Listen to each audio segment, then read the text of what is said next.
Hello guys, আমার কাছে পুরো সঠিক ভিডিও, ন্যায্য ভিডিও। তাই ভাই, অন্যায়কারীকে যে জানে অন্যায় করছে, অন্যায় করিকে দেখ আমি অন্যায় করছি, আমাকে যে সাপোর্ট দেবে সে গুণাগার হবে। ওই জন্য বলছি, যে হোক না কেন, যে হোক না কেন, অন্যায় যে করবে জেনে শুনে যে সাপোর্ট দেবে সে গুণাগার হতে বাধ্য হবে। কেন বলেছে, অন্যায়কারীকে যে সাপোর্ট দেবে সে এক গুণাগার। ওই জন্য জেনে শুনে যে অন্যায়কারীকে সাপোর্ট দেবে সে তো গুণাগার হবে, আর করোনার বিরুদ্ধে যে কথা বলবে সে পুরো গুণাগার হবে। ওই জন্য সবাইকে বলছি, ভাই অন্যায়কারীকে যেন সাপোর্ট দেওয়া না হয়, যে হোক না কেন অন্যায়কারীকে হারগিজ সাপোর্ট দেবে না। তাতে এমএলএ হোক আর মন্ত্রী হোক আর প্রধান হোক আর তোর বাপ হোক না কেন, অন্যায়কারীকে অন্যায়কারী, ওকে যেন জীবনে সাপোর্ট দেওয়া না হয়। অন্যায়কারীকে সাপোর্ট দেওয়া মানে প্রচুর গুণাগার হতে হবে। ওই জন্য বলছি ভাই, সবাইকে কোনো অন্যায়কারীকে সাপোর্ট দেবে না।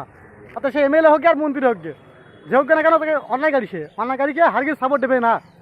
না তো বলো কবরে গিয়ে ভাই হদ্দ তোমার বলে জ্বলতে হবে। ওই জন্য বলছি সবাইকে, অন্যায়কারীকে হারগিজ সাপোর্ট দেবে না, তাদের যে পারে হোক গে।